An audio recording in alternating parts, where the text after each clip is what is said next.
السلام علیکم ناظرین، سیاست ٹی وی کے عالمی خبرنامے میں آپ کا خیر مقدم ہے۔ میں ہوں ریشما۔ سب سے پہلے نظر ڈالتے ہیں سرخیوں پر۔ استنبول میں افغانستان اور پاکستان کے امن مذاکرات بے نتیجہ ختم، سرحدی کشیدگی برقرار۔ امریکہ اور جاپان میں معدنیات کی فراہمی کا معاہدہ، امریکہ کو جاپان کے فوجی ساز و سامان کے آرڈر موصول۔ رواں سال کا طاقتور ترین طوفان کیریبین جزائر پر اثر انداز ہونا شروع، اب تک 3 افراد ہلاک۔ یونس حکومت معروف اسلامی اسکالر ذاکر نائک کے شاندار استقبال کی کر رہی ہے تیاری، بنگلہ دیش میں 1 ماہ تک قیام کی ملی منظوری۔ ترکیہ نے برطانیہ سے 20 یورو فائٹر ٹائفون طیارے خریدنے کا معاہدہ کر لیا، پہلے یورو فائٹر جیٹس 2030 میں ترکیہ پہنچیں گے۔ دنیا کے معمر ترین سربراہ مملکت 92 سال کی عمر میں مسلسل 8ویں مرتبہ کیمرون کے صدر منتخب، ملک بھر میں مظاہرے۔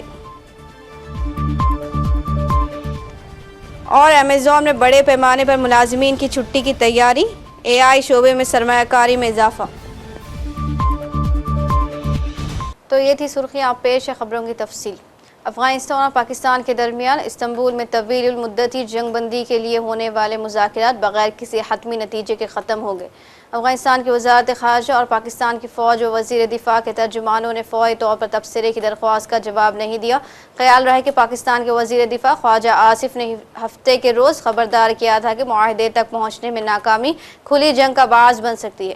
انہوں نے کہا کہ ہمارے پاس آپشن ہے، اگر کوئی معاہدہ نہیں ہوا تو ہماری ان کے ساتھ کھلی جنگ ہے۔ امریکہ اور جاپان کے درمیان نایاب اور اہم معدنیات کی فراہمی کے معاہدے پر دستخط ہو گئے۔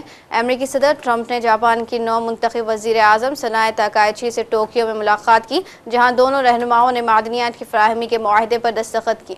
اس موقع پر ٹرمپ نے کہا کہ امریکہ کو جاپان کے فوجی ساز و سامان کے آرڈر موصول ہو گئے ہیں۔ امریکہ اور جاپان کے درمیان تجارتی معاہدہ بہت ہی منصفانہ ہے۔ رپورٹ کے مطابق ٹرمپ کے دورے جاپان میں دونوں ممالک کے درمیان تجارت اور سیکورٹی معاملات پر بھی بات چیت ہوگی، جبکہ جہاز سازی، سویابین اور گیس بھی ایجنڈے میں شامل ہے۔ Trump's dynamic diplomacy. You contributed to Asia's peace, including helping bring about a ceasefire deal between Thailand and Cambodia, and more recently, the agreement in the Middle East, which was an unprecedented historic achievement. In such a short period of time, the world has become more peaceful. I highly value President Trump's unwavering commitment to world peace and stability. I myself have been deeply impressed and inspired by you. I am determined to restore a strong Japanese diplomacy in order to fully protect Japan's national interests. I'm ready to promote further collaboration with the U.S. to achieve a free and open Indo-Pacific. I am determined to strive as a leader who will strengthen Japan's national power, including our diplomatic, defense, economic, technological, intelligence, and human resources capabilities.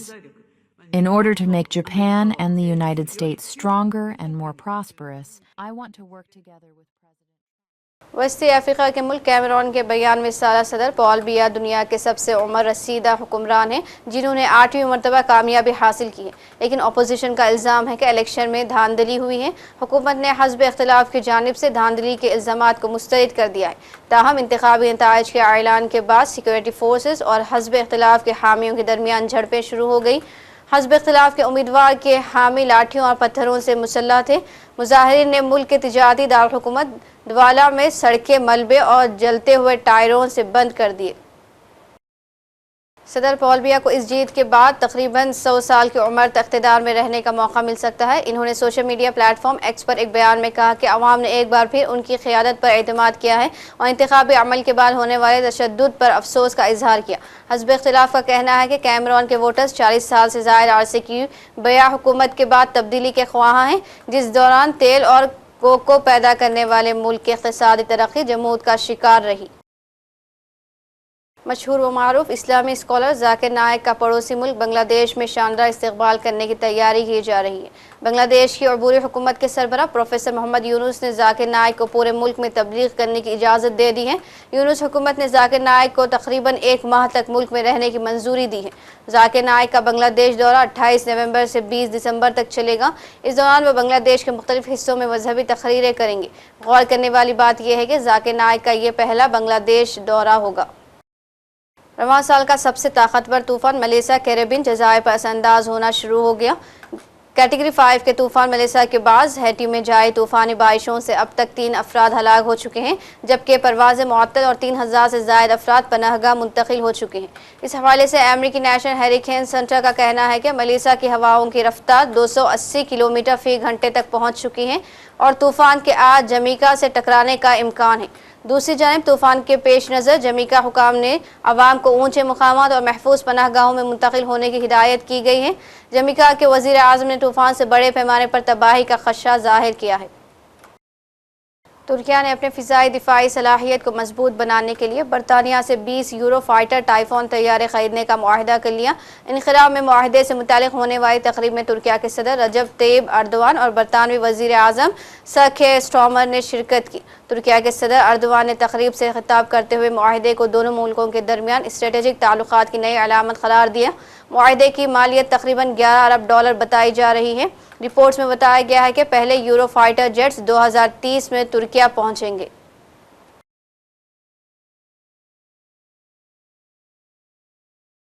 E commerce اور technology کی بین الاقوامی company Amazon نے مصنوعی ذہانت AI میں تیزی سے بڑھتی سرمایہ کاری کے باعث بڑے پیمانے پر افرادی قوت میں کمی کا فیصلہ کیا۔ اطلاعات کے مطابق آج سے شروع ہونے والے مرحلہ وار اقدام میں تقریباً 30,000 دفتری ملازمین کی چھٹی کا فیصلہ کیا جائے گا، جو کمپنی کے جملہ 3,50,000 دفتر عملے کا لگ بھگ 10% بنتے ہیں۔ تاہم ذرائع کے مطابق ایمیزون کے گوداموں اور تقسیم کے مراکز پر کام کرنے والے عملے پر اس فیصلے کا اطلاق نہیں ہوگا۔ خلیج بنگال میں بننے والا طاقتور گردابی طوفان مونتھا تیزی سے آندھرا پردیش کے ساحلی علاقوں کی طرف بڑھ رہا ہے۔ محکمہ موسمیات کے مطابق یہ طوفان آئندہ 24 گھنٹوں کے اندر یعنی 28 اکتوبر کی رات کو کاکیناڈا کے نزدیک مچھلی پٹنم اور کلنگا پٹنم کے درمیان ساحل سے ٹکرانے کا امکان ہے۔ جموں و کشمیر کے وزیر اعلیٰ عمر عبداللہ نے PDP لیڈر اور رکن اسمبلی وحیدہ پرہ کی طرف سے پیش کردہ ایک بل جس میں ریاستی زمینوں پر مالکانہ حقوق کو تسلیم کرنے کا مطالبہ کیا گیا تھا کو یہ کہتے ہوئے مسترد کر دیا کہ حکومت ریاستی املاک پر غیر قانونی قبضے کو قانونی حیثیت نہیں دے سکتی۔ انڈیپینڈنس کھو کے کسی پولیٹیکل پارٹی کے پریشر میں یہ کام کر رہے ہیں اور ہم نے یہ پہلے بھی دیکھا ہے۔ جموں کشمیر میں ڈیلیمیٹیشن یہاں کے لوگوں کو فائدہ پہنچانے کے لیے نہیں کیا گیا، ایک سیاسی جماعت کو فائدہ پہنچانے کے لیے گیا۔ جس طرح سیٹوں کا بٹوارا ہوا، جس طرح نئی سیٹیں بنی، اس کا سیدھا ایک ہی پولیٹیکل پارٹی اور اس کے خیر کا جو ہے ان لوگوں کو فائدہ پہنچانے کی کوشش کی گئی۔ الیکشن کمیشن کو اس طرح کی غلطی نہیں کرنی چاہیے، ان کو ویٹ کرنا چاہیے، دیکھنا چاہیے کہ واقعی کیا SIR جو ہے وہ ووٹر کے فائدے کی بات ہے یا نہیں۔ آنے والے دنوں میں یہاں صرف سڑک پانی بجلی کی بات ہوگی یا جو ہماری پولیٹیکل شناخت ہے اس کو ریسٹور کرنے کی بات؟ اب ہم تو ریسٹور کرنے والی بات کرنا چاہتے تھے، لیکن شاید اب اسپیکر صاحب کی طرف سے ہمارے اوپر اس میں اب ایک پابندی لگائی گئی ہے۔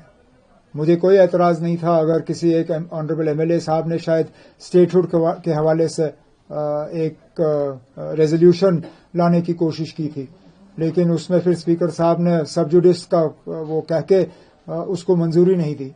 ہم چاہتے تھے کہ اسٹیٹ ہوڈ کی بات جو ہے یہاں ہاؤس میں ہو، لیکن اس ہاؤس کے کسٹوڈین اسپیکر صاحب ہیں۔ جیسے میں نے اس سے پہلے بھی آپ لوگوں سے بات کرتے ہوئے بلوں کے حوالے سے یہ جواب دیا کہ کون سا ریزولوشن، کون سا بل ہاؤس کے سامنے آتا ہے وہ فیصلہ صرف اسپیکر صاحب کر سکتے ہیں، ہم نہیں کر سکتے۔ لیکن میں چاہتا تھا کہ اسٹیٹ ہوڈ پہ کوئی ایسی بات آ جائے جس سے کہ ہمیں پتہ چلے۔ دیکھ مجھے معلوم ہے میں اسٹیٹ ہوڈ کے معاملے پہ کہاں کھڑا ہوں۔ مجھے پتا ہے کہ اسٹیٹ ہوڈ کا اگر کوئی ریزولوشن ہاؤس کے سامنے آ جاتا ہے تو میں اور میرے ساتھی کس طرح ووٹ کریں گے، لیکن یہاں ایک 28 ممبروں کی جماعت ہے جس کا ہمیں کوئی پتہ نہیں ہے کہ وہ اسٹیٹ ہوڈ کے بارے میں کیا سوچتے ہیں۔ انہوں نے اسٹیٹ ہوڈ کو لے کے جموں کشمیر کے لوگوں سے ووٹ ضرور مانگے، لیکن مرکز نے ابھی تک وہ اسٹیٹ ہوڈ ہمیں دیا نہیں۔ میں چاہتا تھا کہ ایک ریزولوشن ایسا کوئی موقع ہمیں ہاؤس میں ملے جس سے کہ وہ 28 ممبر جو ہیں اپنی بات متحدہ عرب امارات کی زمینی فوج کے سربراہ میجر جنرل یوسف الحلمی نے آج نئی دہلی میں قومی جنگی یادگار پہنچ کر شہیدان کو خراج عقیدت پیش کیا۔ میجر جنرل الحلمی گزشتہ روز ہندوستان پہنچے۔ میجر حلمی ہندوستان کے 2 روزہ دورے پر ہیں۔ ان کے دورے کا اہم مقصد ہندوستان اور متحدہ عرب امارات کے مابین دفاعی تعاون اور باہمی دفاعی تربیت کو فروغ دینا ہے۔